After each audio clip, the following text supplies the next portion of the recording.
Kodiak Island is an amazing place for bird photographers. The island is teemed with tons of small birds. And even better, they couldn't care a bit about us as we trekked across the bays and forests or searching for bears while we were on the island. And as we weren't seeing any bears, our eyes were searching for anything else out and about. And we started noticing these little guys just flitting here and there, just everywhere we went. Really, from the first day, it just becoming obvious that the small birds are going to be a great opportunity while we were on the island. As the first spot we stopped at to glass for bears, we had sparrows landing a few feet from us, and it was just a chorus of bird calls from every direction. And when they would land, a lot of the time was on top of a pushki or even better, the lupine. Usually most of the bird photographers know that small birds land in the worst spots, on a limb with a ton of distractions or deep inside some brush or trees. But these little guys would land on top of the edge of the brush with some clean backgrounds. It's just amazing. And as soon as you see that, it just makes you just have to run that shutter on them. So much fun. And normally I'm not one to solely look for small birds, as they're just a pain to get in the right spot or sit long enough to get a shot. But on Kodiak Island, that all changed. The opportunities to get a great shot were just too great to ignore. So we did just that on a lot of days. We'd find an area with a lot of good perches, such as driftwood, lupines, tall grass, and pushki. If you've been following the series so far in Kodiak, you'll know that our weapons of choice for this trip was the Canon R7, the Nikon Z8, and the Z9. Don was using the R7 paired with his RF100-400 millions, and almost always with the RF1.4 extender for the trip, and at times the EF7200 Mark III right here. And I was amazed to use the Z8 and Z9 over here, paired with the Canon EF500 Mark II and the Nikon F-mount 200-500 lens. Both great setups and both work really, really well. And this Canon R7 with that RF100-400 with the 1.4 teleconverter really surprised me what Don was producing with that combo. You'd think shooting out at f11 all the time and really rainy terrain and conditions and low light would be really bad, but it worked out really well. And if you're a bird photographer, this place is amazing. Not only the small birds such as sparrows, finches, warblers, and such, but shorebirds, raptors, and others like kingfishers, ducks, and the likes. A great, great place. So this video will be about those small birds we got to experience in our 3-week adventure. Oh, and before I forget, we reached 8,000 subscribers to this channel. Just amazing. I never thought I'd hit 8,000 subscribers this early. Thanks everyone for watching the channel and leaving comments in the community. You guys have been great. I love reading all the comments and everything you guys need to want to talk about or just make comments about the video. Just amazing. And in celebration of that, we'll have a print giveaway like we usually do about every 1,000 subscribers. And this print I don't have picked out just yet, so look for the community post, or maybe I'll have it popped up here maybe, but it'll probably be the community post. But all you gotta do to enter is just leave a comment on this video here, and next week I'll do a poll on it, and that'll be the winner, and I'll contact you through the community section of who won the video for the print. Excuse me, not the video. Can't win a video, but you can win the print. But anyway, just leave a comment, and I'll do a poll on that. Now we'll get back to the video. We'll start with the first location south of Kodiak. It's a prime opportunity for small birds on the strip, and that was Women's Bay. Here we'd find a lot of savanna sparrows and common redpolls that lay on top of the pushki and in the willows. You can just walk along the trails and the little guys just follow you and pop up and check you out just wherever they were.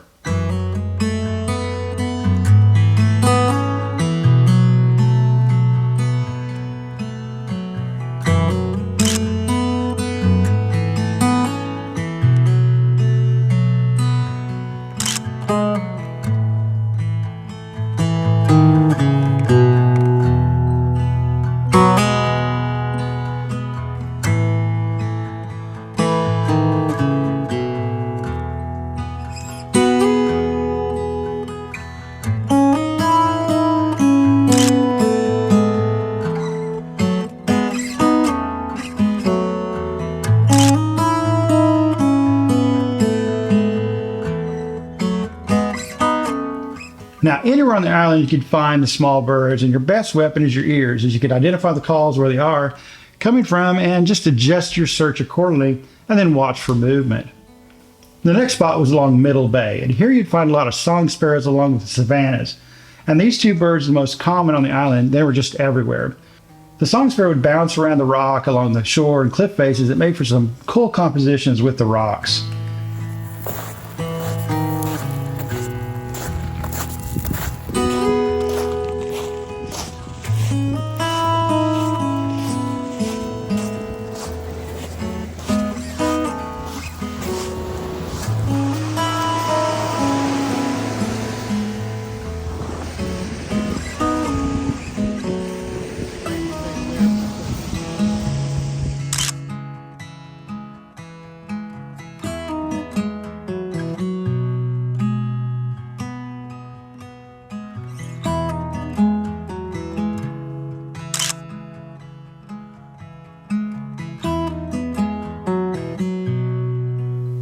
Now, as you get to the T in the road on Kodiak Highway was one of our favorite spots to search, Cassin Bay.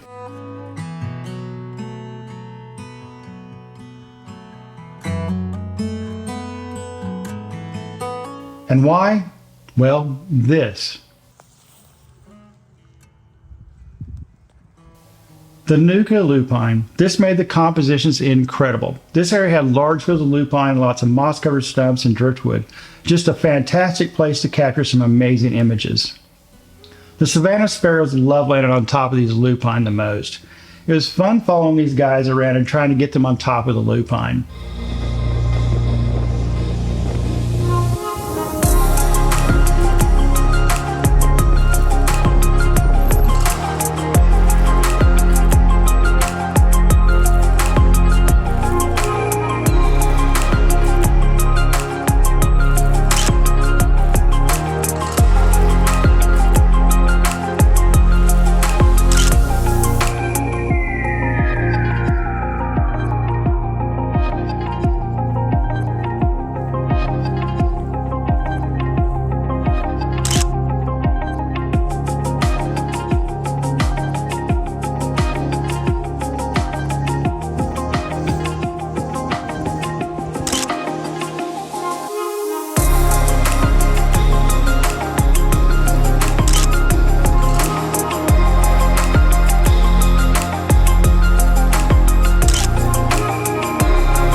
Anywhere along the road around Cassin Bay was a great opportunity for pine grosbeaks also. They were having a feast on dandelion seeds. They were just chowing down on these flowers and they were just covered in seed fluff.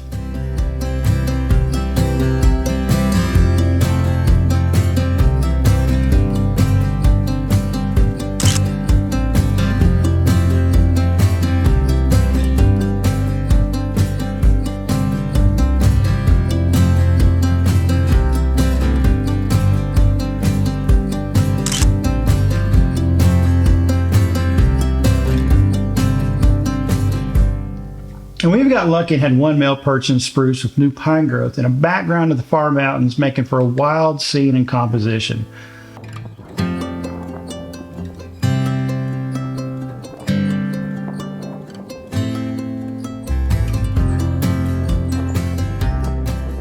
This was a great example of watching your backgrounds. If you took a shot for the mountainside or too close to the spruce, you'd get a plain white background behind the bird. But if you took it from the bayside and a bit further back from the tree, you got this. A rich dark background of the mountain as your background bouquet. Just so cool.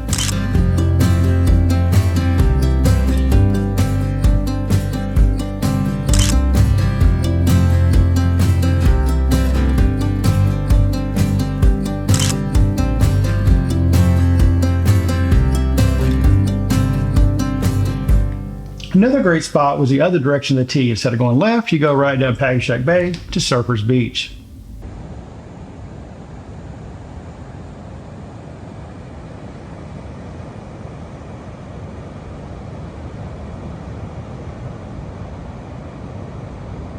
This area has a lot of low brushes and tons of driftwood, and it's full of gold-crowned sparrows, song sparrows, Savannah sparrows, and other sparrows and finches. We would just walk along the creeks, feed into the bay, and we're surrounded by tons and tons of birds. At times we didn't know which direction or which bird to try to focus on, and that's a good problem to have.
Just past Surfers Beach is Fossil Beach. Again, tons and tons of small birds just everywhere. And it's a repeat of the same, lots and lots of opportunities.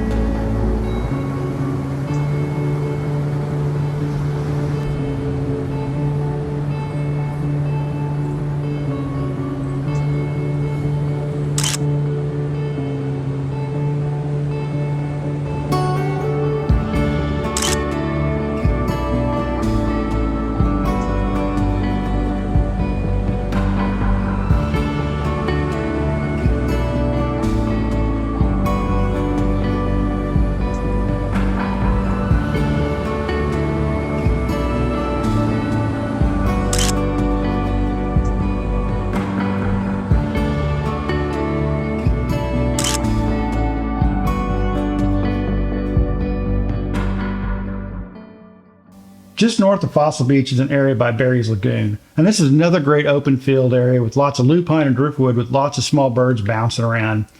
And along the lagoon was Swallow Central. Tough bird to photograph, but so satisfying when you get one locked in.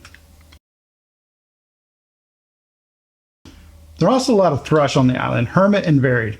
I didn't get any good varied shots, but did manage to get a couple of good hermit shots. And if you know thrushes, they love to get on the ground and under the brush. So getting any shots of them is just icing on the cake.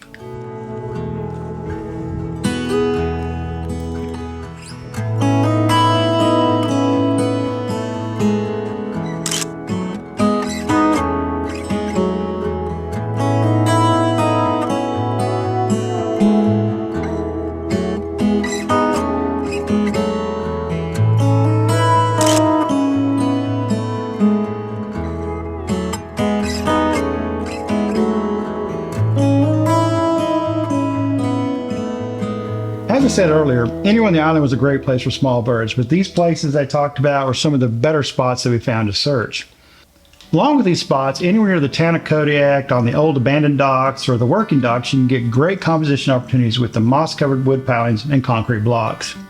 The finches and sparrows would feed on the seeds from the plants and land low on this ground cover, which makes for great color tones and even better compositions.